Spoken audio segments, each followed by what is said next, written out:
Before we begin, I need your help. We're working toward 1,000 subscribers. Right now, we're not there yet, but with your support, we can reach it. If you appreciate real horror stories told with respect and research, hit that subscribe button. It's free.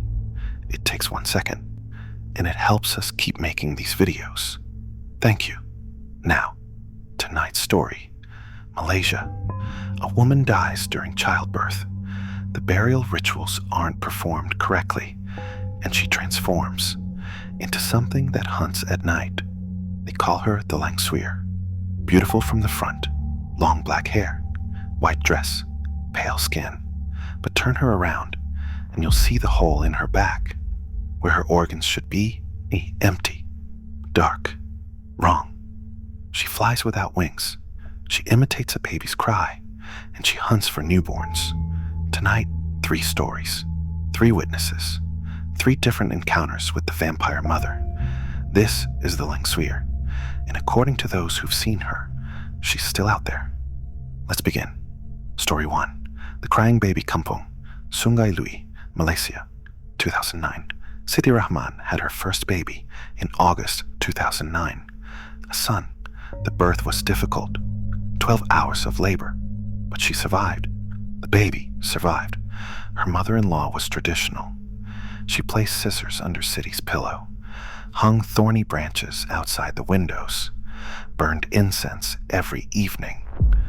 For 44 days after birth, "You're vulnerable," she said. The Langsuir can smell new mothers. Siti didn't believe in the old stories. She was educated, modern, but she let her mother-in-law do the rituals. What harm could it do? The first 3 weeks were normal. Then came the 4th week, 2:47 a.m. Siti woke to a sound, a baby crying. Her son. She got up, walked to the nursery. Her son was sound asleep, silent, peaceful.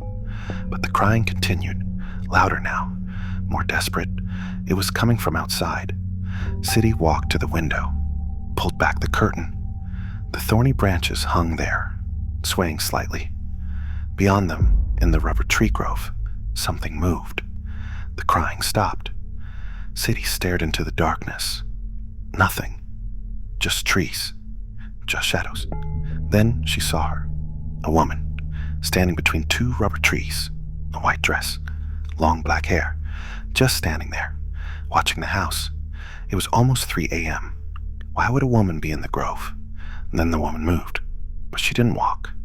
She glided across the ground, toward the house. Too smooth, too fast. Siti stepped back from the window, her heart pounding. The woman reached the edge of the property, just beyond the thorny branches, and stopped, as if there was an invisible wall. Then the crying started again. But this time, Siti could see where it came from. The woman's mouth. She was making the sound, a perfect imitation of a newborn's cry. The woman tilted her head, smiled. Her teeth were stained dark red. "Let me in," she said softly. "Your baby is hungry. Let me help you feed him." Siti couldn't move. Every instinct screamed, "Wrong. This is wrong." "I know you're tired," the woman continued. "New mothers are always so tired. Let me hold him, just for a moment." Behind Siti, her real son stirred, made a small sound. The woman outside reacted immediately. Her head snapped toward the sound. Her eyes went wide. "Hungry. He's awake," she whispered. "I can hear his heartbeat. So fast, so small, so sweet." She reached toward the window, her hand pale, her fingernails long, curved, dark, like claws. The thorny branches swayed. The red string held. Her hand stopped, centimeters from the glass, blocked by something invisible. She hissed, a sound no human throat should make. "Break the protection," she said. Her voice changed, deeper, angry. "Remove the branches. Cut the string. Invite me in." Siti backed away, found the doorframe, The woman pressed against the invisible barrier, her face contorted, rage replacing the false kindness. "I died screaming," she shrieked. "I died alone, and yet my baby died inside me. And you get to keep yours?" Her back arched, and City saw it. The hole, right at the base of her spine. A hollow darkness, empty, where her organs should be. This wasn't a woman. This was the Langsuir. City grabbed her son, ran to the bedroom. Her husband was awake now, confused. "Get your mother," City gasped. "Now." The shrieking outside continued, inhuman, furious. Her mother-in-law came running, took one look at City's face, heard the sound. "She came," the old woman said simply. She went to the altar, lit more incense, began chanting, loud, firm, ancient prayers. The shrieking grew more distant, fading, moving away. By 3:20 a.m., it had stopped. City didn't sleep that night, or the next. She kept the scissors under her pillow for the full 44 days, kept the branches on every window. Because now, City believed, her son is 15 now, healthy, normal. He doesn't know how close he came, but City knows. And late at night sometimes, she checks his room, checks that he's breathing, and she never opens the window after dark because she knows what's out there, what waits, what hunts, and she knows it's still hungry. That was Kampong Sungai Lui, 2009. City was protected by traditional methods, thorny branches, scissors, prayers. But what happens in a place without such protections, in a modern hospital, where traditional beliefs have been replaced by medical science? Before we continue to that story, I want to ask something. If you're finding value in these encounters, if you appreciate the research and respect we bring to cultural folklore, please subscribe. We're working toward 1,000 subscribers. We're a small channel, but your support helps us continue this work. Hit that subscribe button. Thank you. Now, our second story, Johor Bahru, 2015, a hospital delivery ward, where one midwife encountered a pregnant woman who shouldn't exist. Story 2, the delivery room visitor, Johor Bahru Hospital, Malaysia, 2015. Nurul Hassan had been a midwife for 7 years. She delivered over 300 babies, emergencies, complications, beautiful births, and tragic ones. She thought she'd seen everything. Johor Bahru Hospital's maternity ward was always busy. One of the largest hospitals in southern Malaysia. High volume, constant deliveries. Nurul worked the night shift, 11 p.m. to 7 a.m. She preferred it, quieter, less chaos. It was 3:15 a.m. on a Tuesday. Nurul was at the nurse's station, updating patient records. Most mothers were sleeping. The ward was peaceful. Then she heard footsteps, slow, deliberate, coming from the empty delivery rooms. Nurul looked up. A woman was walking toward her, heavily pregnant, maybe 8 or 9 months, wearing a hospital gown, bare feet, long black hair covering her face. Strange. All patients should be in their rooms, especially at 3 a.m. "Puan?" Nurul called softly. "Are you in labor?" The woman didn't respond, just kept walking, slowly. Nurul stood up, walked toward her. "Let me help you back to your room." The woman stopped, 10 meters away. She raised her head. Her face was beautiful, young, pale skin, but her eyes, even under fluorescent lights, looked wrong, too dark, almost black. "I'm looking for the delivery room," the woman said. Her voice was soft, but emotionless, flat. "Are you having contractions?" Nurul asked. "Let me check your admission bracelet." The woman held out her arm. No bracelet. Nurul frowned. "How did you get in without checking in?" "I don't have papers," the woman said. "I need to deliver. Now." Something was wrong. Nurul couldn't say what, but every instinct was screaming, Let me take you to admissions. Now, the woman said. Her voice changed, deeper, urgent. The baby is coming now. She turned, started walking toward delivery room 3, the one at the end of the corridor, the one they rarely used. Nurul followed. Puan, please wait. I need to examine you first. The woman pushed open the door. The room was dark, empty, equipment covered with dust sheets. We don't use this room, Nurul said. Let me take you to. The woman turned around, and Nurul saw. The back of the hospital gown was open, exposing the woman's back, but there was nothing there. No skin, no spine, just a dark hollow, an empty space. Nurul's breath stopped. Her mind couldn't process it. The woman was walking, talking, pregnant. How could she have no back? The woman's head tilted, observing Nurul's reaction. You can see it, she said. Nurul backed away, hand finding the doorframe. I died, the woman said. 2 years ago. Eclampsia. The baby died inside me. They didn't perform the burial rites. They forgot. And now I'm still here, still pregnant, still waiting to deliver a baby who's already dead. She placed her hands on her belly. Can you help me? Can you deliver my baby? Nurul shook her head. No words came. Please, the woman said, tears running down her face. I've been pregnant for 2 years. I can feel the baby moving, but it never comes. I go to hospitals. I ask for help, but no one can deliver a baby from a dead woman. She stepped closer. Nurul smelled it, beneath the antiseptic hospital smell. Something else. Decay. Death. Funeral flowers. You're a midwife, the woman said. Deliver mine. End this, please. Nurul's hand found the emergency button. She pressed it. Nothing happened. This room hadn't been used in months. The woman reached for Nurul, her hands cold, impossibly cold. Help me, she whispered, or I'll take one of yours. Behind them, down the corridor, a baby started crying.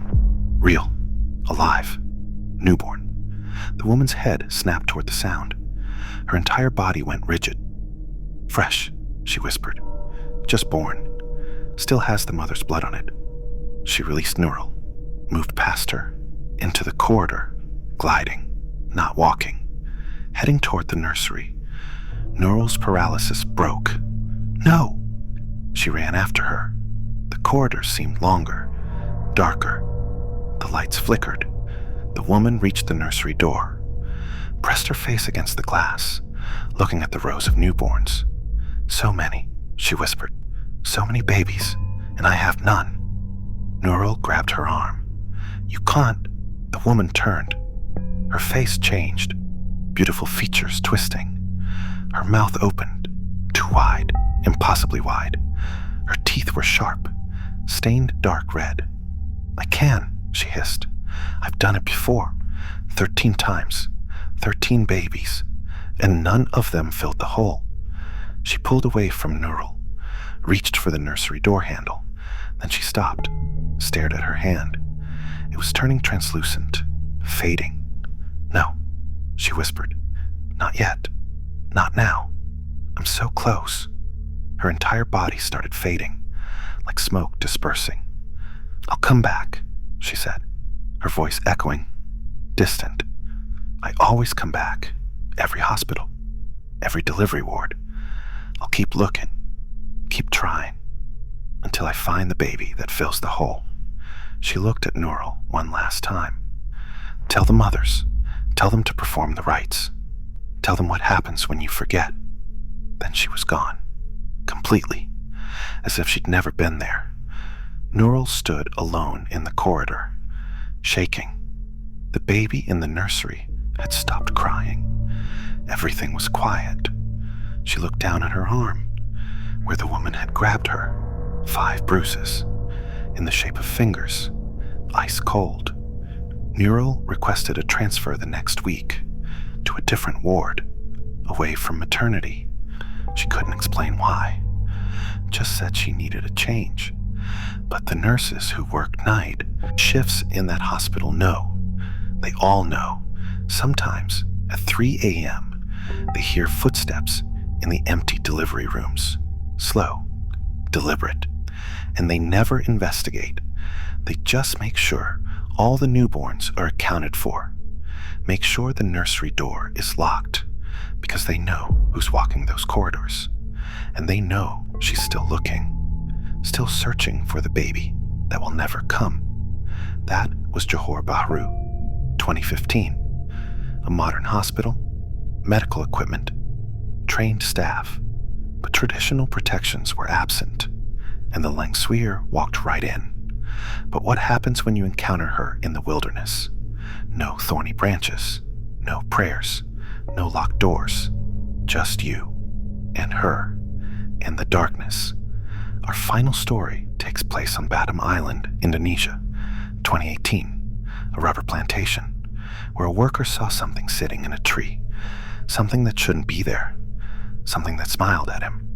Story 3, The Woman in the Rubber Plantation. Batam Island, Indonesia, 2018. Ahmad Ismail was a rubber tapper, had been for 15 years. He worked the early morning shift, 4 a.m. to noon, collecting latex from rubber trees. The plantation was massive, thousands of trees, mostly deserted at dawn. Just Ahmad and a few other tappers, spread across different sections. Ahmad liked the quiet, the coolness before sunrise, the rhythm of the work. Cut the bark, place the collection cup, move to the next tree. Simple, peaceful, safe. Until September 2018. It was 4:30 a.m., still dark. Ahmad was working Section 7, the oldest part of the plantation, trees planted in the 1970s, tall, dense, deep shadows. He'd just finished tapping a tree, was moving to the next one, when he heard it, humming, soft, melodic, a lullaby, the kind mothers sing to babies. Ahmad stopped, listened. The sound was close, maybe 20 meters away, but who would be out here at 4:30 a.m.? Humming? He walked toward the sound, slowly, his headlamp cutting through the darkness. The humming continued, sweet, soothing, but somehow wrong, too perfect, too rhythmic. Ahmad rounded a large tree and saw her, a woman, sitting on a branch, about 3 meters off the ground, wearing a white dress, long black hair hanging down, loose, reaching past the branch, almost to the ground. She was combing her hair, slowly, methodically, and humming. Ahmad froze, his headlamp beam fixed on her. The woman didn't react, just kept combing, kept humming, as if she didn't notice the light, didn't notice Ahmad. "Excuse me," Ahmad called out, his voice shaky. "Are you all right?" The humming stopped. The woman's hands paused mid-comb. She tilted her head, slowly, like a bird, listening. "I didn't mean to disturb you," Ahmad continued, "but it's dangerous out here. Let me help you down." The woman turned around and looked directly at Ahmad. Her face was beautiful, pale, smooth, young, maybe 25. Her eyes caught the headlamp light, reflected it back, like an animal's. She smiled. Her teeth were stained, dark red, fresh. "Good morning," she said. Her voice was soft, musical. "You're working early." Ahmad swallowed. Something was very wrong. "Yes, I'm a rubber tapper. I work this section. Are you lost?" The woman's smile widened. "Lost?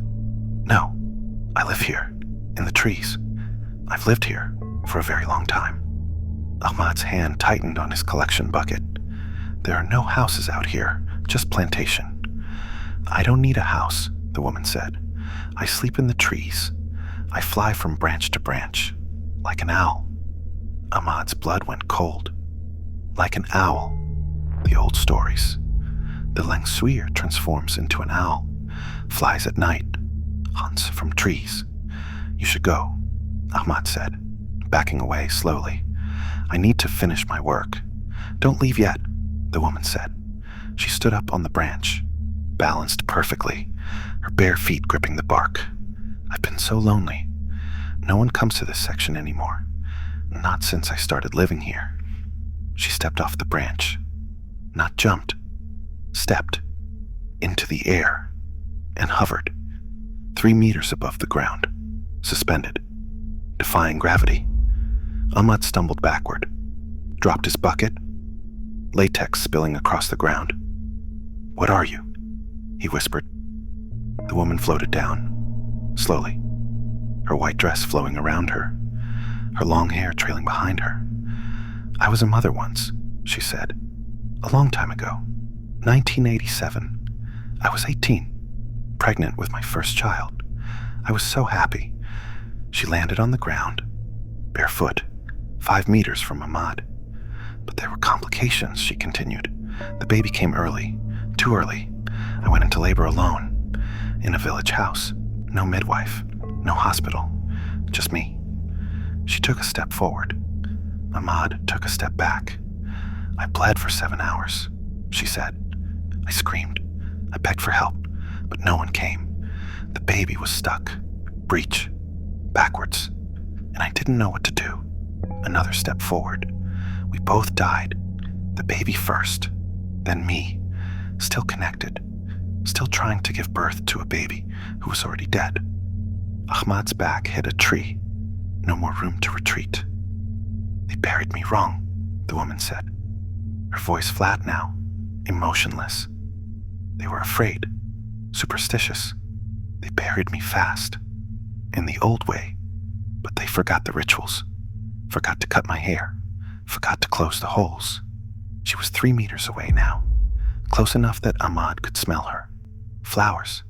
Decay. Old blood. "And so I woke up," she said. 3 days later. Underground. In the dark. I clawed my way out. Pulled myself from the grave.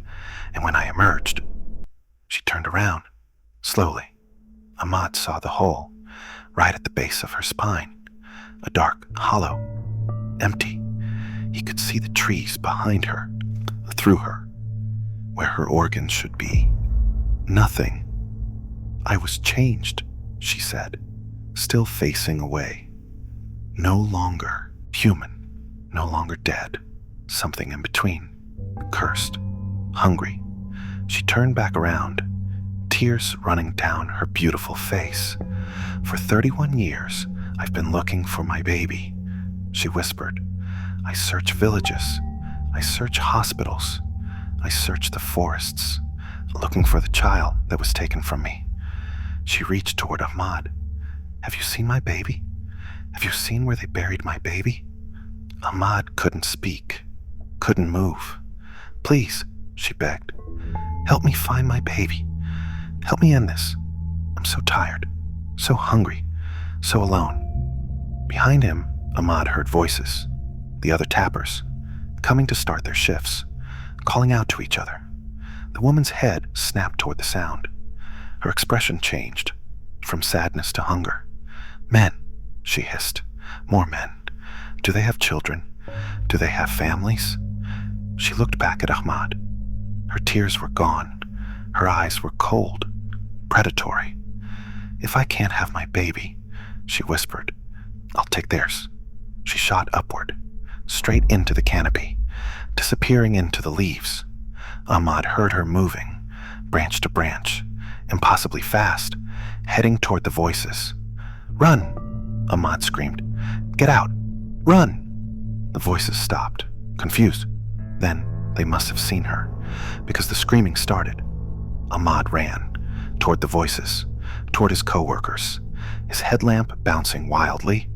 He found them at the edge of Section 7, 3 men, all looking up, into the trees. "What is that?" one of them whispered. "What is she?" Ahmad looked up. The woman was perched on a high branch, crouched, like a predator, her white dress billowing, her long hair hanging down, her eyes reflecting the headlamps, and she was smiling. "Fresh blood," she said, her voice carrying clearly. "Strong blood. Male blood. Not babies. But it will do." It always does. One of the tappers threw his bucket at her. It missed, crashed through the branches. The woman laughed, a sound that wasn't human, high, sharp, like glass breaking.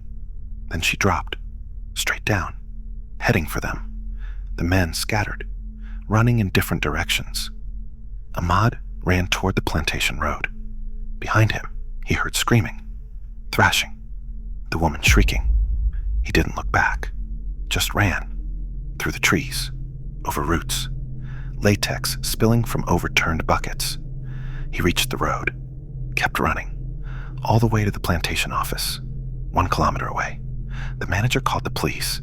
They searched Section 7, found the 3 other tappers, alive, terrified, but alive. They found scratches on the trees, deep, like claw marks.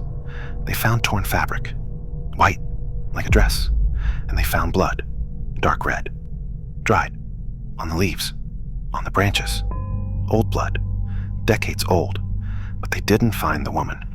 Ahmad quit the next day. So did the other 3 tappers. The plantation manager tried to hire replacements, but word spread about the woman in Section 7, the woman who flies, who hunts, who cries for her baby. No one will work that section now. The trees go untapped, the latex cups empty, the forest reclaiming the land, because everyone knows she's still there, still waiting, still searching for what was taken from her. And if you go into Section 7 at dawn, local villagers say you'll hear it, the humming, soft, melodic, a lullaby for a baby who died 31 years ago. And if you follow the sound, you'll find her, sitting in a tree, combing her hair, and she'll smile at you, with blood on her teeth, and ask, "Have you seen my baby?"